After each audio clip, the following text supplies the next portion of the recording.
আসসালামু আলাইকুম দর্শক, আশা করি আপনারা সবাই অনেক অনেক ভালো আছেন। আজকের এই মুভিতে আমরা দেখতে পারবো মরুভূমিতে সোনা করতে গিয়ে কোটিপতি হওয়ার লোভে কিভাবে তাদের মৃত্যু হয়। তবে এটি কোনো সাধারণ মৃত্যু নয়, ভয়ঙ্কর ভাবে মৃত্যু হয় তাদের। তাছাড়া আরো অনেক কিছু দেখতে ও শিখতে পারবো। মুভির শুরুতে আমরা দেখতে পাই মরুভূমির মধ্য দিয়ে একটি ট্রেন কোথাও যাচ্ছে। সেই ট্রেনের ভিতরে একজন পুরুষ ও একজন মহিলাকে দেখা যায়। তাছাড়া মহিলাটির কোলে ছোট একটি বাচ্চাও রয়েছে। আর সেই পুরুষ কিছু খাবার খাচ্ছে। সেই খাবারগুলো সেই ছোট বাচ্চাটিকে দিয়ে ট্রেন থেকে একটি পরিত্যক্ত গ্রামে নেমে পড়ে এবং সেই মরুভূমির মধ্যে থাকা একটি দোকানের কাছে গিয়ে দোকানদারের কাছে বাথরুমে যাওয়ার জন্য অনুমতি নেয়। অনুমতি নেওয়ার পর কিমি বাথরুমের কাছে গিয়ে দেখতে পায় এটির পরিবেশ ডাস্টবিনের থেকেও নোংরা। কিন্তু এই মরুভূমিতে এছাড়া কোনো উপায় নেই। এরপর বাথরুম শেষ করে কিমি সেখানে থাকা ট্যাপের পানি দিয়ে যখন তার হাত পা পরিষ্কার করতেছিল তখন সেখানের একজন বলে উঠলো, দয়া করে এভাবে পানি নষ্ট করবেন না, এটি আমাদের জীবন বাঁচায়। আর মরুভূমিতে পানি কতটা গুরুত্বপূর্ণ সেটা প্রায় আমরা সবাই জানি। এই কথা শোনার পর কিমি তাড়াতাড়ি সেই ট্যাপের পানি বন্ধ করে দেয়। তারপর সিনে আমরা দেখতে পাই কিমি একটি ট্যাক্সিতে এবং ট্যাক্সির ড্রাইভার কিমিকে তার গন্তব্যে নেওয়ার জন্য $200 ভাড়া চায়। কিন্তু কিমি সেই ড্রাইভারকে বুঝিয়ে বলল এই মুহূর্তে $200 তার কাছে অনেক কিছু, তাই কিছুটা কম নিতে। ট্যাক্সি ড্রাইভার এই কথা শুনে উল্টো কিমিকে নেমে যেতে বলে। এরপর কিমি তাকে $200 দিতেই রাজি হয়। তবে গাড়ির যে অবস্থা ভাই, এটি দেখে আমি হতাশ। যাই হোক, এই লক্কর গাড়ি নিয়ে পাহাড়ের মরুভূমির মধ্যে যে যখন তারা আসতেছিল তখন হঠাৎ করে তাদের চাকা লিক হয়ে যায় আর সেটি কিমি নিজেই ঠিক করতে থাকে। তাদের পাশে দুটি কুকুর কামড়াকামড়ি করতেছিল, কিন্তু গাড়ির ড্রাইভার জিমি একটি পাথর নিয়ে সেখানের একটা কুকুরকে মেরে ফেলে। জিমির এসব কর্মকাণ্ড দেখে কিমি কিছুটা ভয় পেয়ে যায়। এরপর তারা দুজনে গাড়ি নিয়ে মরুভূমির মধ্যে দিয়ে আবার চলতে শুরু করলো এবং কিছুক্ষণ পরে রাত নেমে আসলো। তাই দুজনে মিলে একটি জায়গায় বসে বসে গল্প শুরু করলো। জিমি কিমির কাছ থেকে তার ঠিকানা জানতে চাইলে সে বলে না, উল্টো ইগনোর করতে থাকে। জিমি আরো বলতে থাকে, আপনার চেহারায় এই কাটা দাগটি কিসের? আর এই প্রশ্নের উত্তরে কিমি বলে, আমি তাও জানি না। শেষে যখন জিজ্ঞেস করা হয় তুমি একা নাকি আরো সঙ্গী আছে, কিমি জানায় আমি একা, আমার কেউ নেই আর সব সময় একা থাকতে পছন্দ করি। এরপর জিমি বলে উঠলো, আপনি যে স্থানে যাচ্ছেন সেটি একটি অভিশপ্ত জায়গা, সেখানে আপনার বিপদ হতে পারে। এরপর জিমি বলে, সমস্যা নেই, আমি সবকিছু জেনে শুনে সেখানে যাচ্ছি, আপনি চিন্তা করবেন না, আমার কিছু হবে না। তার পরের দিন সকালে তারা গাড়ি নিয়ে দুজন আবার সেই মরুভূমির মধ্যে দিয়ে চলতে লাগলো। আর সেই গাড়িও কিন্তু কিমিই চালাচ্ছে এবং যখন সেই গাড়ির এসি অন করলো তখনই জিমি তার উপর রেগে গিয়ে গাড়ি থেকে নেমে যায়। কারণ গাড়ির যে অবস্থা তার সাথে যদি এসি চালানো হয় তাহলে যে পরিমাণ জ্বালানি আছে সেটা দিয়ে তারা সেই মরুভূমির মধ্যে থেকে বার হতে পারবে না। এরপর কিমি গাড়ি থেকে নেমে ডাকে সাড়া দিতে একটু হিসু করতে গিয়েছিল বালুর উপর। এখান থেকে শুরু এই মুভির মূল কাহিনী। বালুর ভিতরে পাথরের সাথে লোহা জাতীয় অদ্ভুত একটি জিনিস দেখতে পায়। সেটি দেখার জন্য জিমিকেও ডাকতে থাকে। জিমি এসে যখন তার লাইটের আগুন দিয়ে পুড়িয়ে দেখে তখন বুঝতে পারে এটি বিশাল বড় সোনা। সাথে সাথে দুজনে খুঁড়তে শুরু করলো সেখানে। আর খুঁড়তে খুঁড়তে তারা দুজন ক্লান্ত হয়ে যায়, এমনকি গাড়ির সাথে বেঁধেও চেষ্টা করে। তবুও সেই সোনা তারা তুলতে পারলো না, কারণ এটি ছিল অনেক বড়, যেটা তাদের কল্পনারও বাইরে। এবং কিমি যখন ক্লান্ত হয়ে ফানি খায় এবং তার মাথায় কিছুটা ফানি দিল, এটি দেখে জিমি তার দিয়ে তাকিয়ে থাকে কিন্তু কিছুই বললো না। অর্থাৎ জিমি বুঝাতে চেয়েছে, শালা এখানে পানি খাওয়ার জন্যই পানি ঠিক মতো আর তুই মাথায় দেয়। যাই হোক, এরপর দুজন মিলে তারা আবারও করতে থাকে। দিন শেষে রাত হয়ে যায়, তবুও ফলাফল জিরো, কিছুই হলো না। এরপর জিমি কিমিকে বলল, আমি তোমাকে যে স্থানে নিয়ে যাওয়ার কথা ছিল সেখানে আমার যাওয়া এখন সম্ভব না, তাই তুমি চাইলে আমার সাথে আগের স্থানে ফিরে যেতে পারো। কিন্তু কিমি বলে, আমি আপাতত কোথাও যাব না যতক্ষণ না পর্যন্ত এই সোনা তুলতে পারবো। মানে সে সোনার খনির লোভে পড়ে এখানেই থাকতে চায়। আর কিমিকে এসব বলতে শুনে জিমি অনেক খুশি হয়ে যায়। এমনকি তারা নাচতে শুরু করে দুজন মিলে, কারণ তারা খুব তাড়াতাড়ি কোটিপতি হয়ে যাবে এই সোনার খনি থেকে। তবে সত্যিই কি তারা কোটিপতি হতে পারবে? অবশ্যই ভিডিওটি শেষ পর্যন্ত দেখতে হবে। এরপর জিমি কিমিকে বলে উঠলো, আমরা এইভাবে এটি খনন করতে পারবো না, এর জন্য এক্সকেভেটর প্রয়োজন। কিন্তু কিমি বলল, এই মরুভূমিতে আমরা এখন এক্সকেভেটর কোথায় পাবো? আর জিমি বলে, শহরে আমার এক পরিচিত বন্ধু আছে, তার কাছ থেকে আমি চাইলে অবশ্যই এক্সকেভেটর নিয়ে আসতে পারবো। তবে এর জন্য 4-5 দিন সময় লাগবে। এর জন্য তোমাকে কয়েকদিন এখানেই একা একা থাকতে হবে।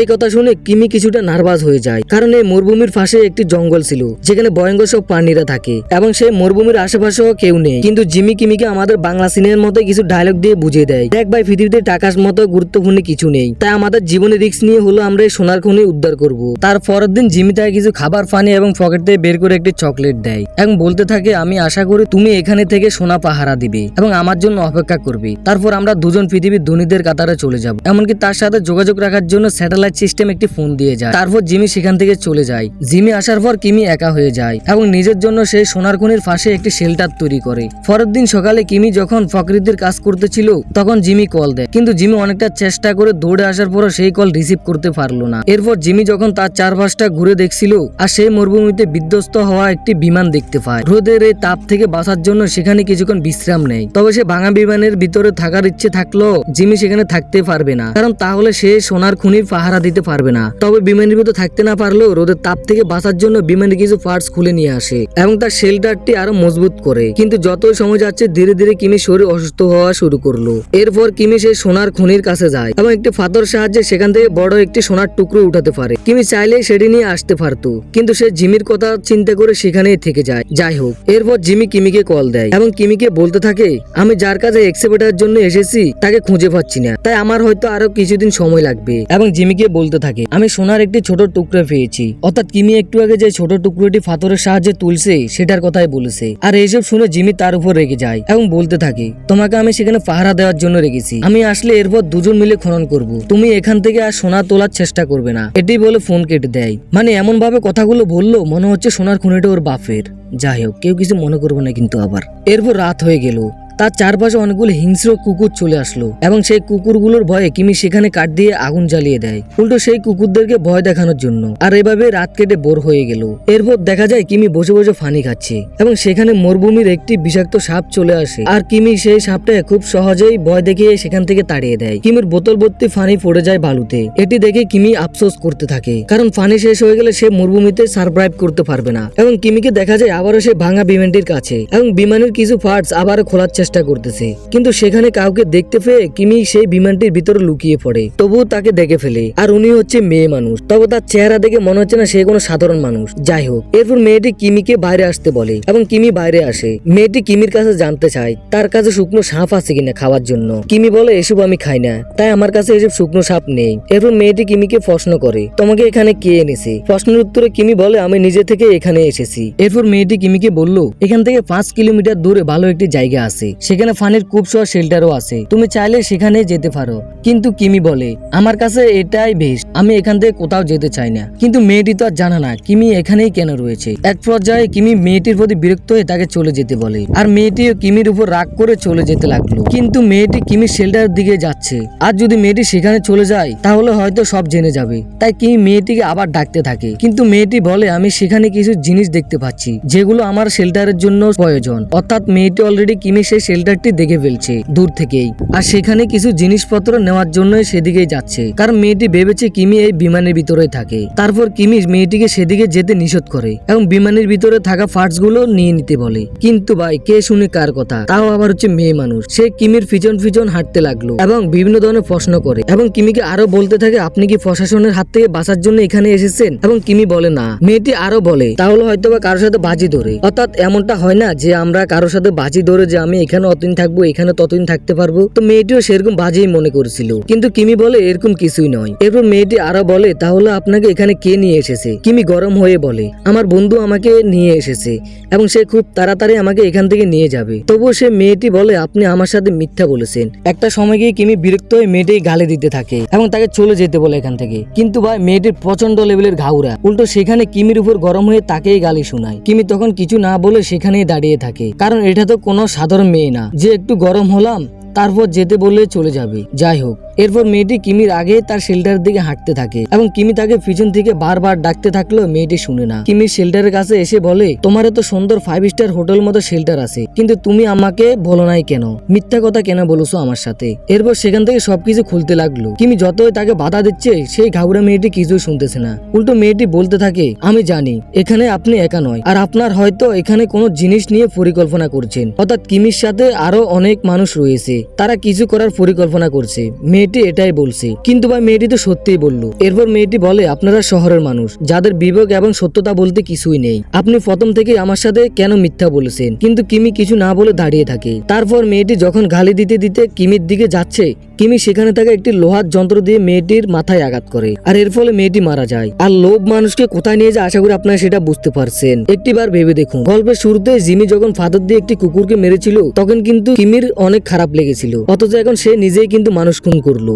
এরপর মেয়েটির কাছে যা কিছু ছিল সবকিছু কিমি রেখে দেয়। মেয়েটিকে হত্যা করার পর মরুভূমিতে বালুর মধ্যে একটি গর্ত করে এবং কি মেয়েটিকে সেই গর্তের মধ্যে রেখে দেয় কিমি। কিছুক্ষণ পর দেখা যায় সে গর্ত থেকে মেয়েটিকে কুকুরের দল টেনে নিয়ে যাওয়ার জন্য চেষ্টা করতেছে। তারপর আমরা দেখতে পাই কিমি অনেকগুলো কাঠ নিয়ে আসছে, মূলত মেয়েটিকে কুকুরদের হাত থেকে রক্ষা করার জন্য পুড়িয়ে ফেলবে। আর এই সিনটাতে আমরা দেখতে পাই কিমিকে কষ্ট পেতে, তার চোখে পানিও চলে আসে, কিন্তু কিছুই করার নেই। অবশ্যই আগুন দিয়ে মেয়েটিকে ফোটানো হয়। এরপর রাতের অন্ধকারে আমরা কিমিকে আবারও মাটি কুটতে দেখি এমনকি রাতের অন্ধকারে একটি গর্ত তৈরি করেছে। আর এই গর্তে মেয়েটিকে ফোড়ানোর পর তার যে বাকি অংশগুলো ছিল সেগুলো পুঁতে ফেলা হয়। তার পরের দিন সকালে সে ঘুমিয়ে থাকা অবস্থায় হঠাৎ করে জিমির কল বেজে উঠে। জিমি জানায়, আমি এক্সোভেটর পেয়েছি, আমার আসতে আর 2-3 দিন সময় লাগবে। কিন্তু কিমি কান্না করতে করতে বলে, আমি আর সহ্য করতে পারছি না, দয়া করে তুমি তাড়াতাড়ি আসো। এমনও হতে পারে তুমি এসে আমাকে মৃত ভাবে। কিন্তু জিমি তাকে আগের মতোই আশা দিতে থাকে, সে খুব তাড়াতাড়ি চলে আসবে। তারপর হঠাৎ করে কিমি সে মরুভূমিতে একটি ট্রাক দেখতে পায়। এমনকি সেই ট্রাক দেখে কিমি তার ব্যাগ নিয়ে তার শেল্টারের পিছনে লুকিয়ে পড়ে। কিন্তু সেই ট্রাকটি কোনো জায়গায় না দাঁড়িয়ে চলে যায়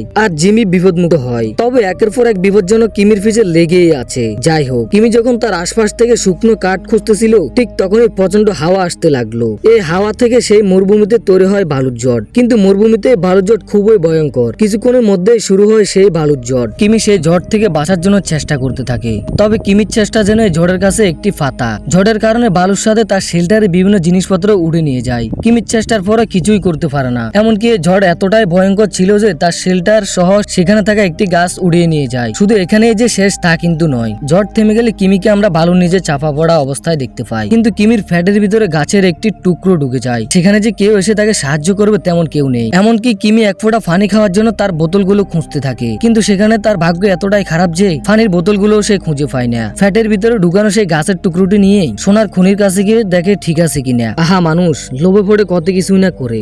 যাই হোক, এরপর গাছের সেই টুকরোটি সে নিজেই টেনে বের করে আর সাথে সাথে পানির মতো রক্ত বের হতে থাকে। এরপর পিতলে একটি চামচকে আগুনে পুড়িয়ে সেই ক্ষত স্থানে নিজেই ছেঁক দিতে থাকে। সাথে সাথে ব্যথায় ছটফট করতে থাকে। কিন্তু জিমি আসার কোনো খবর নেই। এরপর কিমি যখন অসুস্থ শরীর নিয়ে পড়ে আসে তখন হঠাৎ করে অন্য একটি মেয়ে এসে তার দিয়ে গুলি তাক করে রাখে। এমনকি কিমিকে পানি খেতে দেয় এবং হঠাৎ করে সেই মেয়েটি উদাও হয়ে যায়। কিমির দাঁড়ানোর মতো শক্তি নেই, তাই সে মাটিতে শুয়ে এদিক ওদিক মেয়েটিকে খুঁজতে থাকে। কিছু দেখতে পেল না, কিন্তু কিছুক্ষণ পর দেখতে পেল ভূতের মতো আচরণ করছে সেই মেয়েটি, যাকে সে একটু আগেই পুড়িয়ে কবর দিয়েছিল এবং সেই মেয়েটির চোখে আগুন জ্বলছে। তারপর মেয়েটি আবার উদাও হয়ে যায়। এরপর কিমির ফোন বেজে উঠলো আর বালুর মাঝে লাফিয়ে অনেক চেষ্টা করার পর ফোনটি খুঁজে পায়। রিসিভ করার পর জিমি বলতে থাকে, আমি কিছুক্ষণের মধ্যেই ফিরে আসবো। কিন্তু কিমির কথা বলতে কষ্ট হচ্ছে, তাই সে তেমন কথা বলে না। জিমি আরো বলতে থাকে, সোনার খনিটা বালু দিয়ে ঢেকে রাখো যাতে করে কেউ সেটা দেখতে না পায়। তারপর কিমি সেটি বালু দিয়ে ঢেকে দেয়। এরপর কেউ একজন হঠাৎ করে বলে উঠলো, তুমি কি ক্ষুধার্ত? কিমি যখন তার দিকে তাকিয়ে উঠলো তখন সেই মেয়েটিকে দেখতে পেল যে একটু আগে কিমিকে পানি খেয়েছিল। মেয়েটি আবারও জিজ্ঞেস করে ক্ষুধার্ত কিনা, আর কিমি বলে না। মেয়েটি কিমিকে কিছু খাবার দিতে চাইলে কিমি তাও না করে দেয়। এমনকি মেয়েটি কিমিকে এটাও বলে, তুমি খাবার না খেলে মরে যাবে। কিন্তু উল্টো কিমি সেই মেয়েটিকে এখান থেকে চলে যেতে বলে। মেয়েটি কিমিকে শেষ একটি প্রশ্ন করে, তুমি এখানে আমার বোনকে দেখেছো? এই প্রশ্ন শুনে কিমি কিছুটা চুপ হয়ে থাকে। কিছুক্ষণ পর মেয়েটিকে যেতে বলে এবং মেয়েটিও চলে যায়। তার কিছুক্ষণ পর কিমি দেখতে পায় তার চারপাশে কেউ আগুন জ্বালিয়ে রেখেছে, অর্থাৎ সেই মেয়েটি। আর এই মেয়েটি ছিল ওই মেয়েটির বোন, যে মেয়েটি কিমি হত্যা করে আগুনে পুড়িয়ে কবর দিয়েছিল। এরপর কিমি নিজে থেকে জিমিকে কল দেয় আর জিমিকে জিজ্ঞেস করে সে কোথায়, কারণ জিমি কিছুক্ষণ আগেই বলেছে তার আসতে বেশিক্ষণ সময় লাগবে না। এরপর জিমি বলে সে খুব কাছে চলে এসেছে, কিন্তু কিমিকে চারপাশ থেকে সেখানে থাকা জঙ্গলি কুকুরগুলো ঘিরে রেখেছে। এমনকি কিমিকে টানা হেঁচড়া শুরু করছে। তার পরের সিনে আমাদেরকে মরুভূমির পাহাড়ের উপরে একজনকে দেখানো হয়, কিন্তু তার ফেস দেখানো হয়নি। অন্যদিকে কুকুরগুলো কিমিকে কামড়ানো শুরু করলো। অবশেষে সবগুলো কুকুর মিলে কিমিকে টেনে হিঁচড়ে নিয়ে খেতে শুরু করলো। আর এখানেই কিমির মৃত্যু হয়। পরের সিনে দেখানো হয় পাহাড়ের উপরে থাকা লোকটি ছিল জিমি। আর এতক্ষণে কিমির সাথে যা ঘটেছে সবকিছুই সে দূরবীক্ষণের মাধ্যমে দেখেছে। তবুও তাকে বাঁচাতে যায়নি জিমি, কারণ কিমি যদি বেঁচে থাকে তাহলে তাকে 50% সোনার খনির ভাগ দিতে হবে। আর সেই জন্য সে বসে বসে কিমির মৃত্যুর জন্য অপেক্ষা করছে। কিন্তু জিমি কি সেই খনি থেকে সোনা তুলতে পারবে? চলুন দেখে আসি। তারপর দেখানো হয় সেই কুকুরে খাওয়ার রক্তাক্ত দেহটি পড়ে আছে কিমির, আর জিমি সেখানে সোনার খনি খোঁড়ার জন্য প্রস্তুতি নিচ্ছে। আর তখন হঠাৎ করে কেউ একজন তীর মেরে জিমিকে মেরে ফেলে। তবে কে তীর মেরেছিল তাকে দেখানো হয়নি। আর এখানেই মুভিটা শেষ হয়। এই মুভির গল্পটি খুবই সাধারণ ছিল, তবে সাধারণ গল্পের মাঝে তারা অনেক ভালো কিছু ফুটিয়ে তুলেছিল। অতিরিক্ত লোভ করা ভালো নয়। কিমি যদি সেই ছোট সোনার টুকরোটি নিয়ে এখান থেকে চলে যেত তাহলে হয়তো আজকে তার এই অবস্থা হতো না। জিমিও যদি লোভ না করতো তাহলে হয়তো তার এই অবস্থাও হতো না। যাই হোক, যদি ভিডিওটি ভালো লাগে তাহলে আমাদের চ্যানেলটি সাবস্ক্রাইব করে দিয়ে আমাদের পাশে থাকবেন। ধন্যবাদ সবাইকে।